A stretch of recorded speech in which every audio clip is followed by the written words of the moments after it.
The sky above ancient Rome was painted in soft amber and rose. The last light of day stretched long shadows across the cobbled streets, and a cool hush had settled over the city like a thin woolen shawl. In the corner of a quiet courtyard, far from the bustling markets and marble forums, an old man sat alone at a stone table. He was not a senator, nor a priest, nor a soldier, just a scribe.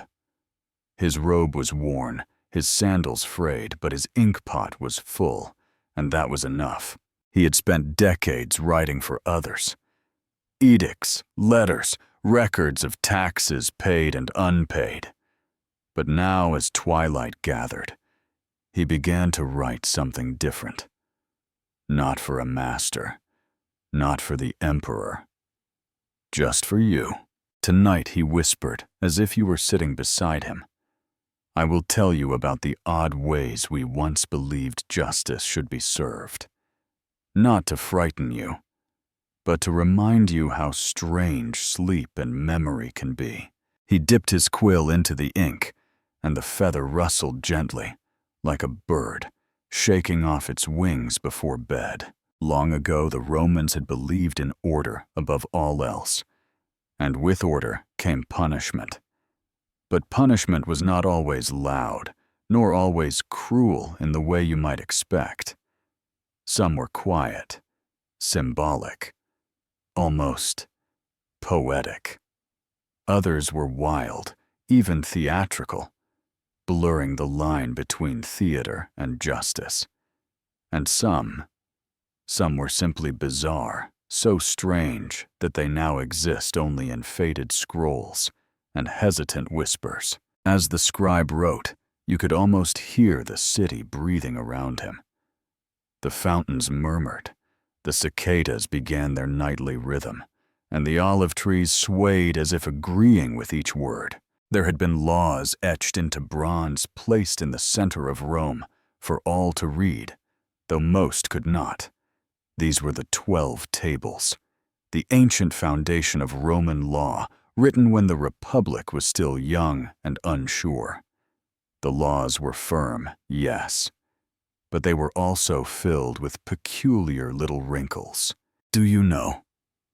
The scribe mused, brushing a strand of white hair from his cheek, that a man who sang an offensive song in public could be beaten with rods, or that a dishonest baker could be whipped with his own bread. He smiled at the absurdity of it, not with cruelty, but with the calm of distance. These were not punishments to fear anymore. They were stories, dusty, dreamlike, and detached from the sharpness of reality. He turned a page slowly, deliberately. The parchment sighed beneath his hand. Tonight's stories would not be tales of glory or conquest. No mighty battles or golden triumphs. No emperors in their full regalia. No gods thundering from mountaintops. Just quiet shadows in quiet corners of Roman life. People who stepped too far, spoke too freely, or crossed lines that now seem faint or forgotten. You might wonder why such stories matter here in the hush of night. But history is not always about the loudest voices. Sometimes it's in the silent punishments, the strange customs, the laws that lasted only a season, that we hear the clearest echoes of who we were and who we hoped not to be. The moon had risen now, barely visible above the tiled rooftops. The scribe paused his writing, not because he was finished, but because the moment felt right to rest. He looked at you. Yes, you still listening? And smiled gently. Tomorrow I will tell you about the man sewn into a sack with animals, he said, as if recalling a bedtime tale from childhood. But not tonight. Tonight, we sleep. And so he gathered his scrolls, his ink, and his thoughts. The candle flickered low. The wind pressed gently through the trees. And Rome, once so loud and alive now, whispered nothing but dreams. Sleep, dear listener. The strangest parts of history will still be here in the morning, long before the grandeur of marble temples before Julius Caesar crossed the Rubicon, or Augustus claimed the world as his Rome was simpler, harsher, and still learning how to be itself. Back then, when goats still wandered the alleys, and senators wore tunics made coarse by dust, the people demanded something permanent, something that could not be changed at the whim of a wealthy man, or whispered away in a backroom bargain. And so the 12 tables were born. Etched into bronze plaques mounted in the center of the city, these laws were meant to be unmovable. But like most things meant to last forever, they began to fade almost as soon as they were written. The old scribe, still seated at his stone table, traced his fingers over a faded copy. Not the original, those were long gone, but a faithful transcription preserved by time wax and a little luck. The laws were simple. He murmured, eyes closed, as if recalling a childhood lullaby, and sometimes brutally so. He recited them not with authority, but with the hush of someone remembering a long-forgotten melody. If a man sings or composes against another person, a song that brings shame or disgrace, he shall be clubbed to death. If a limb is broken, let there be retaliation limb for limb. If a thief is caught at night, he may be slain on the spot. But he paused often, to breathe, to reflect, to let the candlelight flicker across the page like the shimmer of fading justice. These weren't just laws, he reminded you, they were warnings. Not carved for kings, but for farmers, cobblers, soldiers, bakers. Ordinary people with rough hands and soft hearts who now had to live by hard rules. Some laws sound ridiculous now. One table declared that a deformed child must be put to death. Another said that if your tree's roots reached into a neighbor's land, you owed him payment in bushels of grain. Petty quarrels made eternal in bronze. And yet, there was a strange kind of calm in it, in the certainty, in the simplicity, in knowing what the world expected of you, even if the expectations were cruel. The scribe turned another page. His hand shook slightly, not from fear, but from memory. He had copied these tables hundreds of times, for clients, for judges, even for a young boy, once who wanted to understand why his father had been taken away. The punishment wasn't always physical, you see. Sometimes it was silence, banishment, shame, the inability to speak in court or to touch another citizen's hand. And that quiet kind of punishment was often the most lasting. Outside, the wind stirred again, a soft gust through the olive trees, a reminder of how easily laws carved in bronze can be worn down by time, sand, and sleep. They tried to make justice permanent, he whispered. But nothing stays forever, not even punishment. He looked up as if hearing footsteps in the night. But it was only the wind moving gently through the grass past the ruins over stones that once held those sacred laws. Somewhere out there, beneath centuries of soil, fragments of the 12 tables may still lie silent, eroded, but patient, waiting for someone to read them not as commands but as stories. You might think it strange to fall asleep to old laws, but they are not meant to stir dread now. Not tonight. Tonight they are lullabies of order, of ancient efforts to tame chaos, of people trying, fumbling, and writing rules that would outlive them all. So rest now. Let the bronze fade.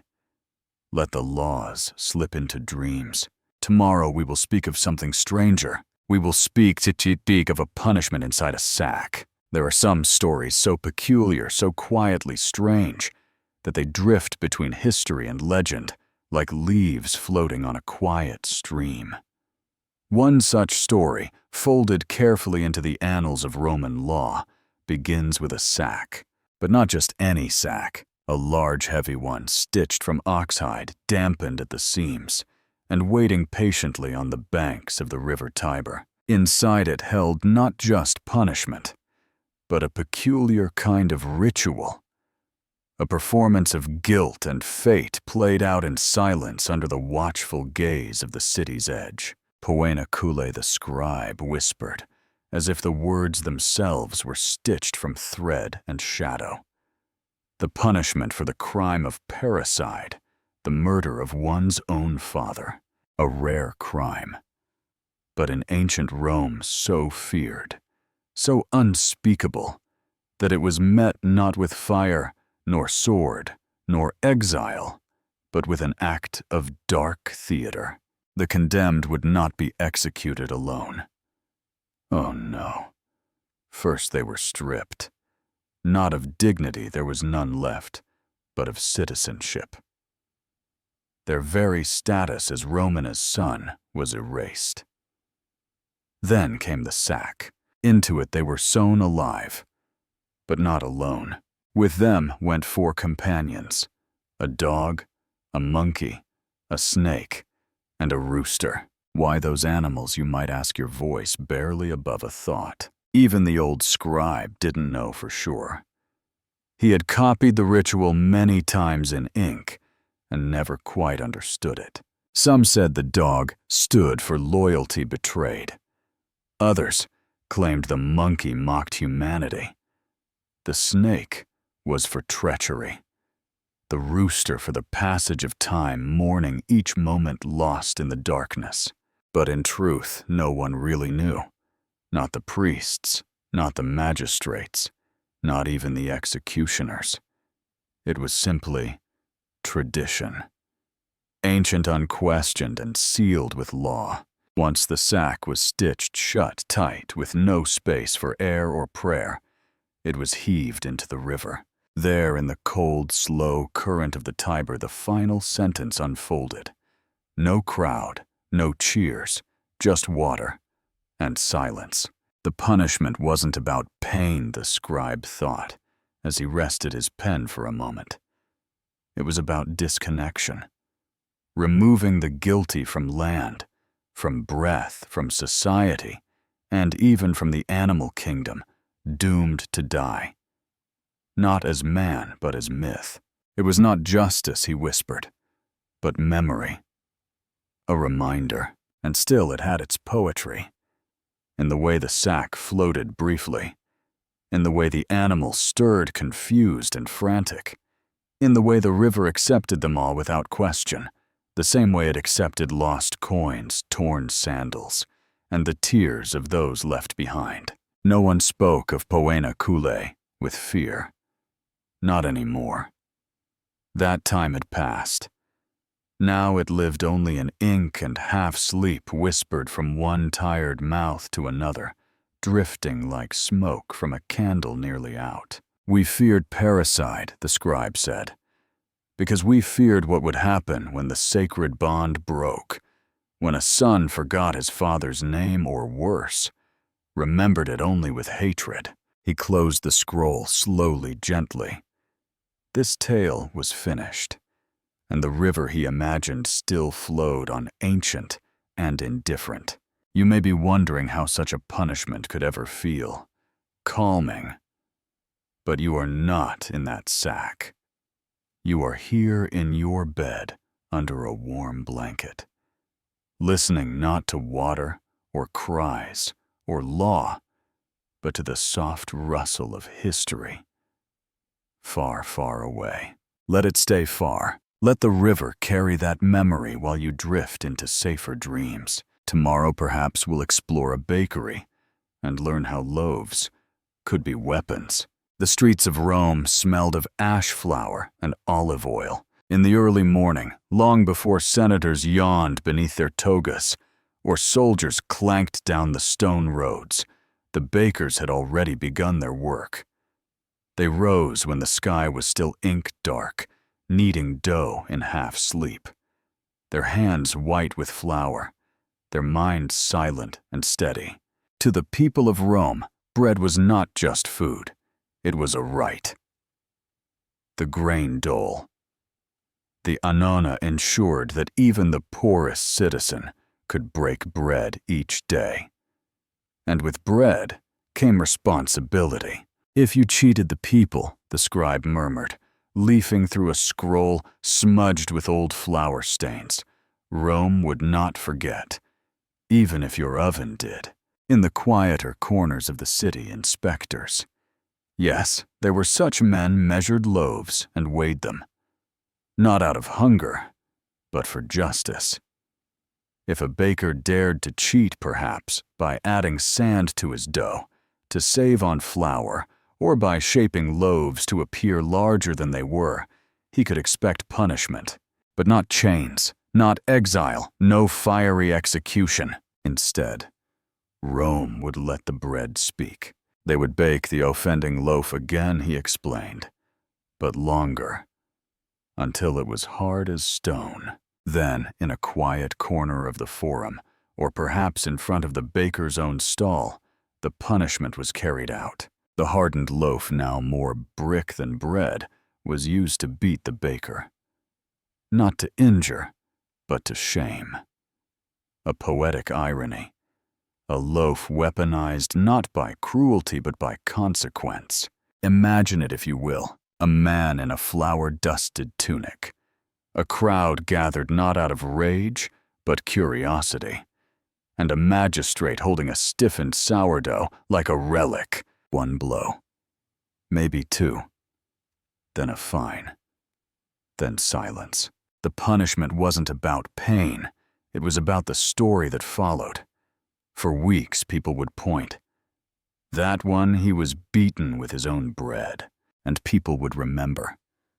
And other bakers would hesitate ever so slightly before trying the same deceit. Bread. The scribe smiled, was never just food. It was trust, warmth, and sometimes judgment. He reached for a small pouch beside him. Inside was a tiny fossilized roll, dark as old wood. A relic, perhaps, or simply a memento from years ago. He didn't say. He only set it down gently on the table as if it might crumble. It's strange, you might think, to drift to sleep while imagining stale bread and public shaming. But here in the hush of history, these moments feel oddly soothing. Like watching a play unfold in slow motion, with no real threat, no real harm, just order restored with a crusty tap. The streets, too, would return to silence. The ovens would cool, and in the warm glow of the next morning's bake, the city would forget until someone cheated again. The scribe dipped his quill once more. "Justice doesn't always need a sword," he whispered. "Sometimes a loaf will do." Outside, a soft breeze carried the scent of wild thyme and smoke.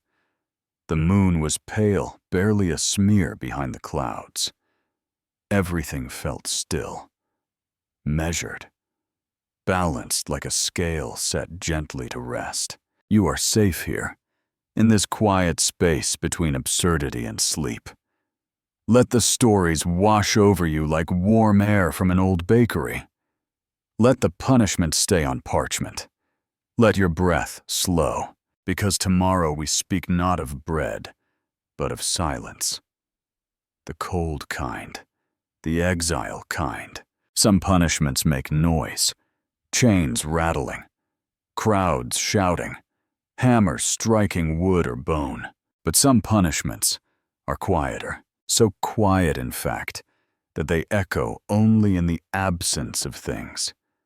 No footsteps, no name spoken aloud, no place at the table. Just space where someone used to be. This was exilium exile. The Roman way of making someone disappear, not with death, but with distance. The scribe sat still for a moment, quill poised, as if trying to recall the shape of a man who had been erased. It was not always cruel, he began softly. Just cold. Exile came in many forms. Some were formal, written into court orders, passed by the Senate, announced with solemn ceremony. Others were quiet decisions made behind garden walls, or in the flicker of candlelight between powerful men who chose to send someone away. Not killed, not imprisoned, simply removed. A senator who offended the wrong consul might be ordered to leave the city by sunrise. A poet who wrote too freely could be told to sail east and never return. A wealthy woman whispering too loudly in the wrong ear might find her home confiscated and her name struck from family records.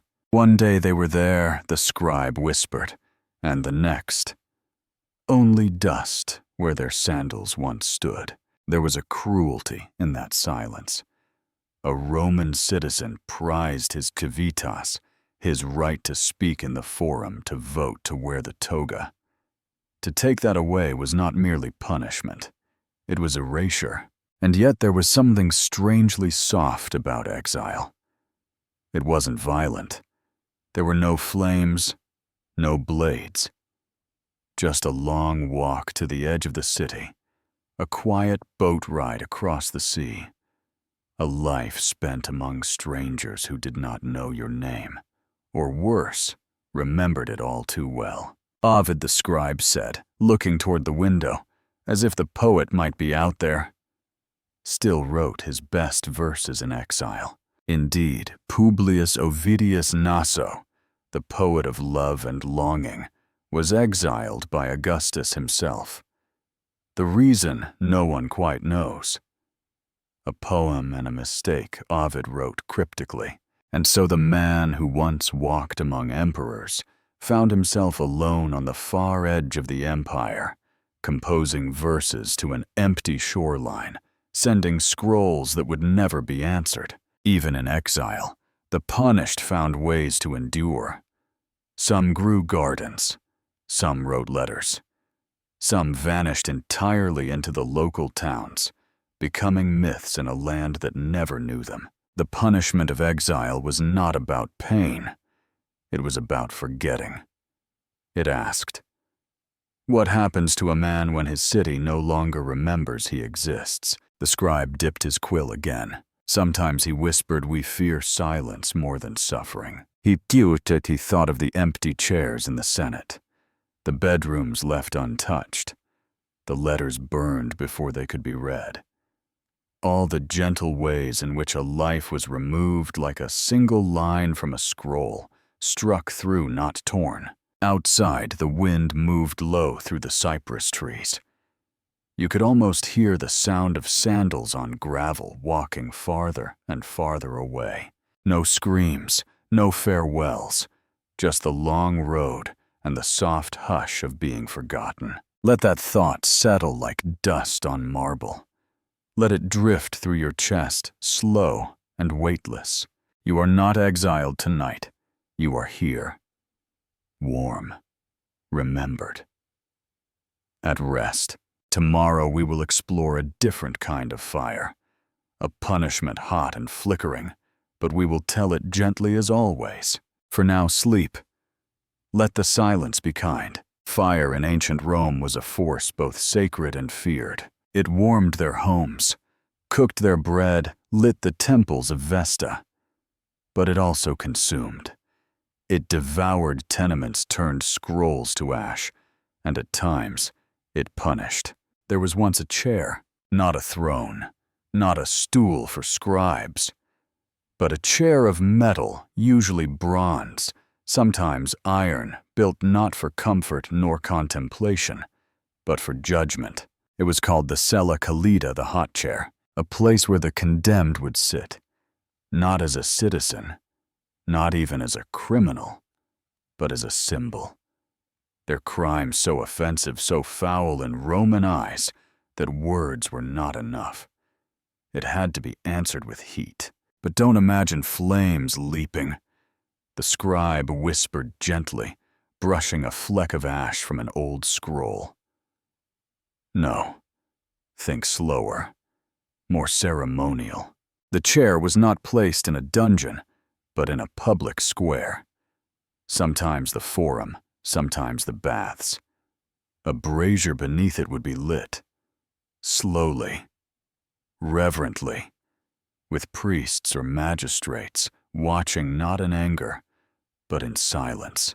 Those condemned to the flaming chair were often forgers, betrayers, poisoners, those whose crimes were not just violent, but deceptive. Crimes that twisted trust, that melted the bonds between people the way heat warped bronze. The person would be bound, yes, but not always tightly. Their robes arranged, their hair combed. This was not chaos. It was performance. Punishment a spectacle, yes, but quiet, solemn. Like a ritual that even the guilty had to respect. Sometimes the scribe added his voice barely above the candle's flutter. They did not scream. Whether due choice or shock, or something deeper. Some accepted the fire, like a kind of strange baptism, purging the sin with smoke and leaving only stories behind. But not all who faced flame were consumed. In later years, the punishment softened. The chair became a threat more than a sentence, a symbol. The mere mention of it, "You shall face the bronze," was often enough to extract confessions, apologies, tears. Others, instead of the chair, were caged, suspended just above ground, or just above flame, or just within sight of the Senate steps. Not to burn, but to wait. Exposed to the elements. Watched. Judged. Sometimes the cage was hung with bells, so that every movement was heard. A reminder to all who passed, this is what becomes of those who deceive. And yet the scribe said almost tenderly, even caged men dreamed. He once knew a man, a minor clerk, who had betrayed his guild. He had forged grain tallies, pocketed a little too much salt. Caught. Tried. Caged. But during those 3 days of waiting, he sang. Not songs of sorrow or pleading, but strange little ballads about clouds and olives, and how pigeons seemed to sleep with one eye open. When they released him too old to punish fully, he returned to writing. Quietly. Anonymously. Sometimes the scribe imagined that one of those songs had drifted into his own childhood, without him knowing its origin. Punishment, he said, is not always a torch. Sometimes it's a mirror. Outside, a gentle heat rose from the stones of the city, warmed by the day's sun. The fire had burned, yes, but now it rested. You are far from any chair, any flame, any judgment. You are in your bed, where heat means comfort, where your thoughts are safe, where even the strangest punishments cannot follow. Let your breath slow. Let your dreams drift. Tomorrow we will walk into the woods, where feathers and honey await. Some punishments whisper rather than roar. Some do not strike with swords or sear with flames. They tickle, not in laughter, but in the long, slow, crawling way that makes the skin remember. There was a method rarely used, barely written about that. The Romans sometimes reserved for those who stole from temples, insulted sacred rituals, or betrayed oaths, whispered to the gods themselves. It did not begin in a courtroom. It began in a clearing, a space between trees, open to wind and starlight, far from marble, far from judgment, but still part of Rome. First the scribe murmured. They brought the honey, golden, fragrant, thick with summer. The condemned was not beaten. Instead, they were tied gently, arms spread, legs bare, to a low frame of smooth wood, often carved with small symbols. Not to restrain, but to position who expose. Then came the honey, brushed delicately onto the skin, the eyelids, the lips, the feet, the soft hollows beneath the arms, poured like oil, slow and reverent, until the body shimmered under the afternoon sun. It was said that bees were the first to arrive, curious, buzzing, hesitant. Then flies. Then the ants. Not armies, not swarms, just a few at first, but they came. And that was the punishment, not the pain, not even the shame, but the waiting. Hours, days, as nature noticed, as your body became part of a quiet feast beneath the shifting leaves. But here, in the hush of night, we do not focus on the sting. We focus on the stillness, the long, long breath of the forest, the warmth of the sun drying honey into amber, the slow rhythm of life and consequence. The Romans believed, the scribe continued softly, that if you offended the gods, only nature could forgive you.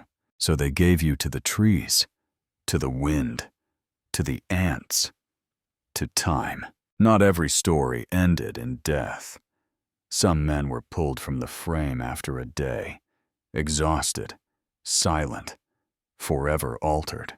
They rarely spoke again of what they saw in the branches above, or what they felt in the crawl beneath the skin. Some became hermits. Others became priests. One, the scribe recalled, became a gardener. He tended bees. He said he heard them speak. The scribe said, almost smiling, not in words, but in wings. And that was enough. Let this be not a nightmare, but a fable. A strange old tale, sticky with honey and rustling with leaves. You are not in the forest. You are far from ants, far from oaths, far from judgment. You are in a room made soft with stillness. You are wrapped not in rope, but in blanket. Not offered to nature, but invited into rest. Let the buzzing fade. Let the feathers settle. Let sleep find you, like the bees find nectar, in silence, in sweetness, without force. Tomorrow we return to the city, where shame sometimes stands taller than chains. Not all punishments take place in dark cells or deep forests. Some happen in full daylight, on warm stones, in the middle of the city, where everyone is watching, but not with hate, not even with anger. Just watching. It was called infamia, a stain not on the skin, but on the name. And it began most often with a sign. They would write it in simple ink, the scribe murmured on a wooden board, or stitched onto a cloth hung around the neck. Sometimes it said thief, sometimes liar, sometimes just a phrase like I sold watered wine to the poor. No iron shackles, no flames, only a message and a walk. The condemned would be led through the marketplace, past bakeries and temples, past strangers and neighbors, and people who once called them by name. And that name became a whisper. They called it being marked, the scribe said, not by the gods, not by the law, but by the gaze of others. The punishment was short, a few hours, sometimes a day, but the memory that lasted far longer. It wasn't about humiliation, not entirely. It was about exposure, standing among those you had wronged, or among those who would never trust you again. And yet, it had a strange kind of mercy. No pain, no exile. You were still Roman, still whole, still present, but changed. Sometimes the crowd was kind. They looked away. They nodded softly. They said nothing. Other times they laughed, or whispered, or simply stared with that soft, cold Roman stillness that said everything and nothing at all. The worst part, the scribe said, was not the sign. It was the silence, a silence that followed you, down alleys, into shops, even into your own home, where your child might ask, "Why did you wear the board today?"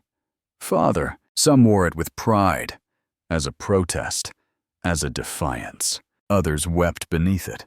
Some never returned to the marketplace again. But Rome moved on. It always did. It forgot quickly, or pretended to. The board came off, the scribe whispered, but the eyes did not. And still he believed there was a gentleness in it, because shame, though heavy, could be set down. With time, with honesty, with silence. You, dear listener, carry no board. No sign hangs from your shoulders. No crowd watches your breath rise and fall. Here you are. Unknown, unjudged, unlabeled. Your name is safe. Your night is your own. Let the noise of the city fade. Let the stone streets empty. Let the wooden board fall quietly to the floor of history. Tomorrow we will walk through flame again, but this time not as punishment, but as a strange, sacred test, a trial by fire. Sometimes in ancient Rome, when the words of men became too tangled, too uncertain, too slippery, justice turned to something older, something wordless, something hot, something believed to be closer to the gods. It was called the ordeal, a test, a trial not of evidence but of faith. Let the fire decide. The scribe whispered not with reverence, but with resignation. When people no longer trusted people, they trusted flame. There were many kinds of ordeals scattered through the far provinces of the empire, whispered in rural temples, enacted by trembling hands. But among them, the trial by fire remained the most poetic, not just cruel, but beautiful in the strange way that lightning is beautiful. A person accused of theft, of blasphemy, of secret betrayal might be given a choice: stand and speak, or walk through flame. Sometimes it was as simple as carrying a bar of hot iron for a few steps. Other times, they were told to reach into boiling water and retrieve a stone, or walk barefoot across burning coals, watched by priests, magistrates, and the quiet crowd. If they are burned, it was said they are guilty. If they are unharmed, the gods have protected them. But here's the truth, rarely spoken, even in scrolls. Many were burned, but not all. Some emerged without a mark, or with only faint blisters quickly healed. And when they did, the scribe said softly, people wept, because the gods had spoken. The ritual was slow, measured. The fire tended like a sacred altar, not a tool of rage, but of revelation. Even the guilty, it was believed, might pass the trial if they showed true remorse, as if fire could taste regret. And when the ordeal ended, the accused was wrapped in clean cloth, given oil, water, sometimes a place to start over. It wasn't just about justice. It was about closure, letting fire say the final word so that people didn't have to. The scribe himself had watched one such trial as a boy, a farmer accused of poisoning a well. He had stepped barefoot onto the coals and walked. He said he felt nothing, the scribe remembered. Not pain, only heat, like standing in the gaze of something very old. Afterward, no one spoke his name again, not with anger, not with fear. He had been judged, and that was enough. You now lie not on coals, but on linen, wrapped not in judgment, but in night. Let your fingers curl gently. Let the warmth you feel be gentle, not from trial, but from rest. There is no test tonight, no ordeal, only the calm aftermath. Tomorrow we'll open a scroll, one filled with names of forbidden professions, and quiet punishment stitched into career and caste. Not all crimes in ancient Rome were committed with blade or lie. Sometimes, the only mistake was having the wrong job. There was a list, the scribe whispered, unrolling a scroll that creaked softly in the candlelight. Not of criminals, but of the unworthy. It was known simply as the infames.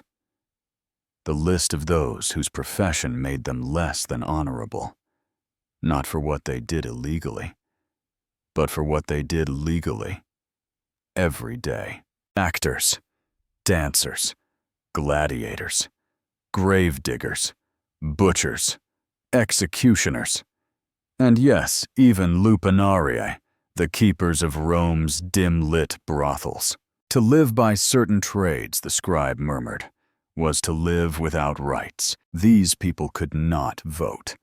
They could not testify in court. They could not serve in the military, nor wear certain garments, nor even be buried in some public cemeteries. The punishment was not physical, not loud, not marked by fire or chains. It was simply absence. Absence from the scrolls of respectability. Absence from the fabric of decent Roman life. You could speak, but your voice meant nothing. You could live, but never quite belong. And this, the scribe admitted, was perhaps the cruelest sentence of all, to wake each day and find that your existence was legal, but disrespected. A mime, he said gently, might make the people laugh. But he could never marry a senator's daughter. Some fought back. Gladiators who won their freedom petitioned for citizenship. Dancers turned poets tried to publish under new names. One famed charioteer wore a false beard just to enter the Senate as a guest just once. But the scroll remembered.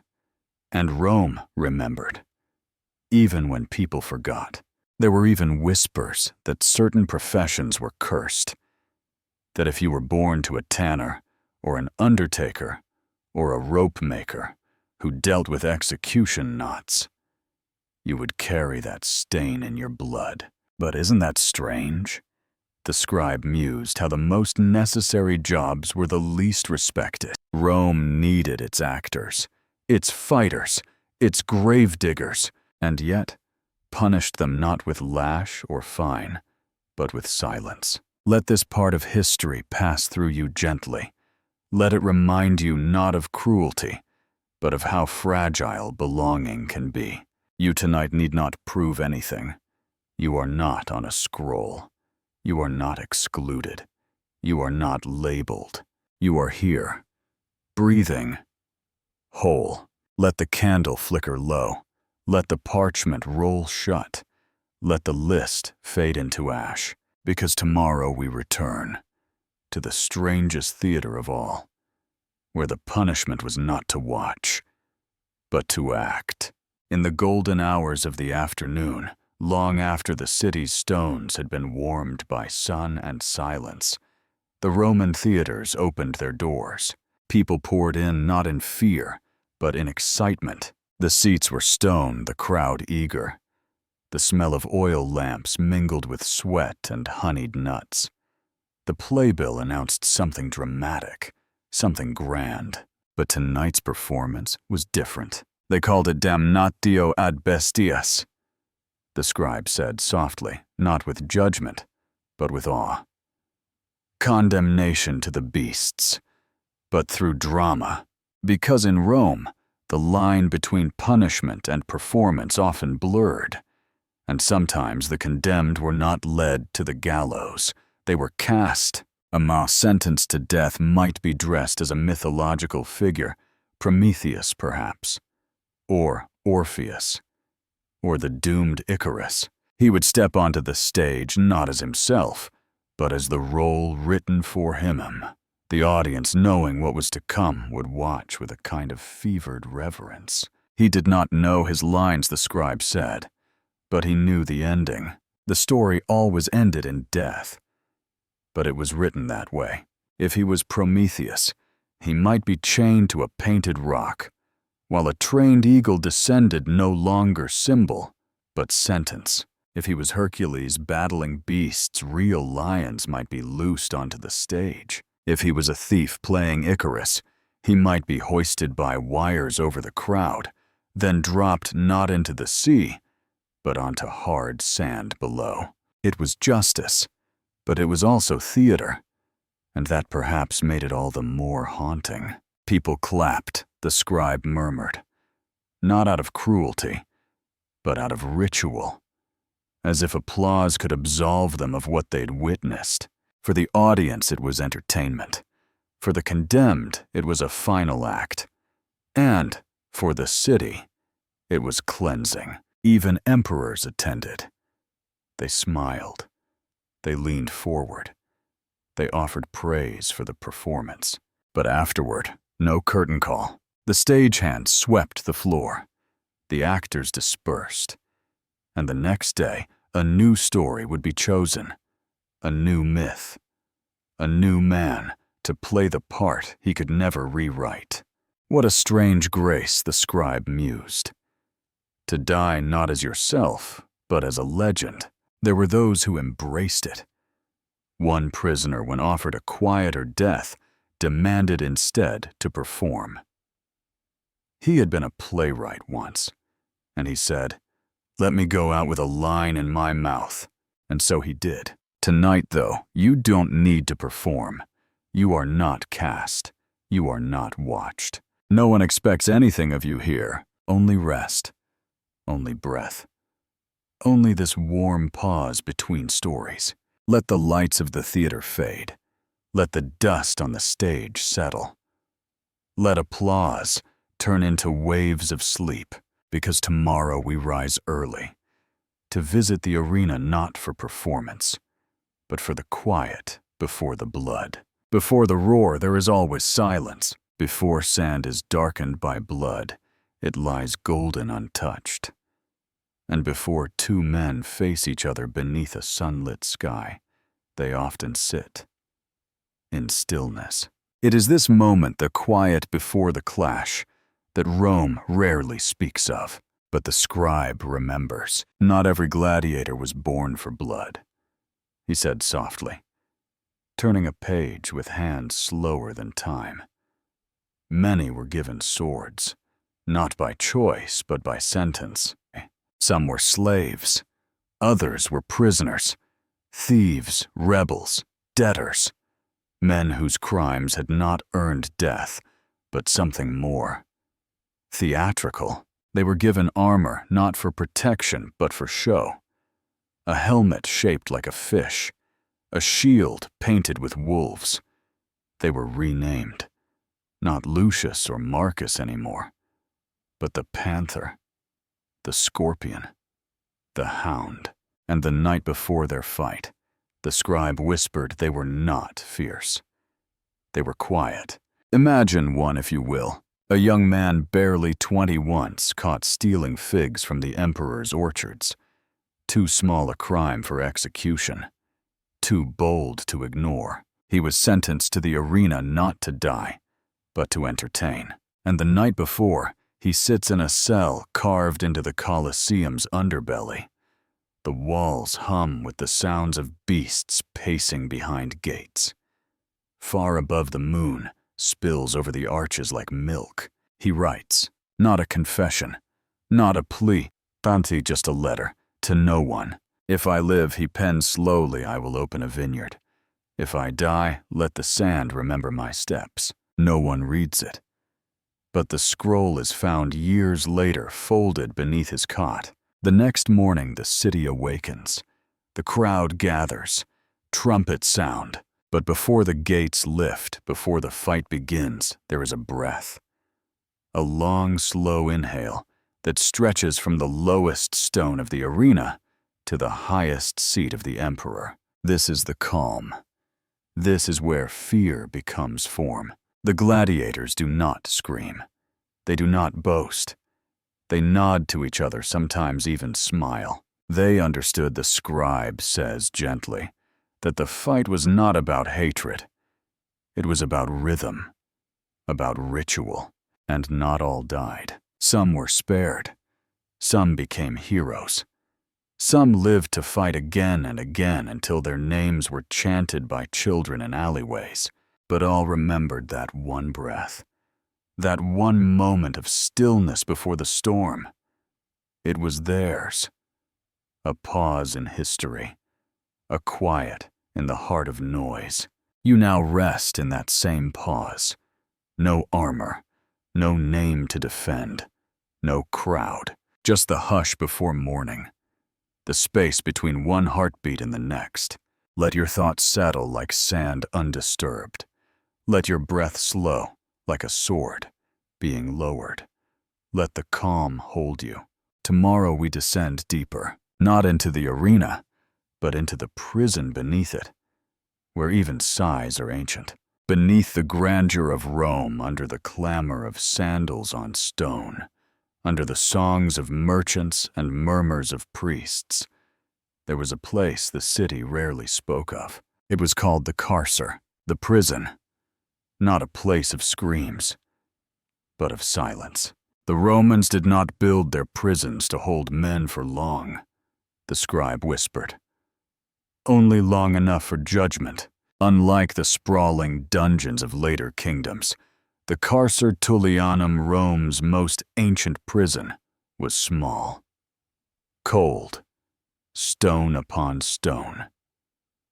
A chamber that breathed damp air and candle smoke day after day, century after century. No windows, only a slit above where sunlight fell like a blade. Enough to see dust dance. Never enough to see the sky. Those sent here were often waiting for trial, or for execution, or sometimes for the city to forget. It was not pain that made the carcer so feared. It was its stillness. The accused sat in silence, not chained but surrounded, by weight, by history. Even the walls whispered, the scribe said. Some claimed they heard names spoken by the stone, names like Jugurtha, the Numidian, king who once sat in that dark, or Sejanus, the powerful prefect, stripped of favor awaiting his death, or the conspirators of Catiline, whose plots against the Republic ended not with swords, but with quiet strangulation in the lower chamber. No fire, no spectacle, just disappearance. And still the prison lived, not with noise, but with soft, strange sounds. The scratch of quill on papyrus some prisoners were allowed to write, the gentle creak of the ceiling's timber, the echo of water dripping from a rusted pipe older than names. One man, the scribe recalled, spent his final day carving a feather into the wall. Not a name, not a prayer. Just a single feather rising upward, as if it might carry him out. Another left behind a line of verse, I was here. But not forever. Not all who entered the carcer perished. Some were pardoned, some released. But all were changed. You could tell the scribe said by their walk afterward. Slower, quieter, as if still listening for the soft drip of stone behind them. Tonight you hear none of those things. No iron gate, no voice in the dark, only your own breath. The hush of your room, the pulse of time slow and steady.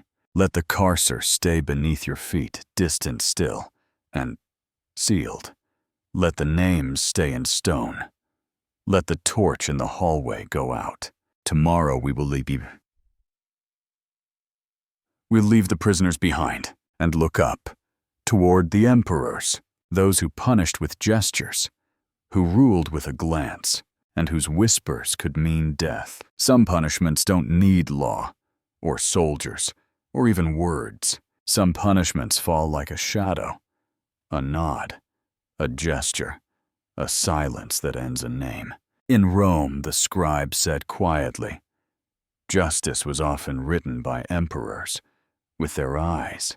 Imagine it the marble steps of the palace shining in late afternoon, columns stretching skyward, bird song tangled with the rustle of silk robes, and seated at the top on a throne not made for comfort, but for memory, was the emperor. Sometimes it was Nero with his artist's sigh, sometimes Domitian with his wolfish stillness. or Commodus, who fancied himself a gladiator. And in court, but no matter who sat there, the power was the same. He did not shout, the scribe said. He did not need to.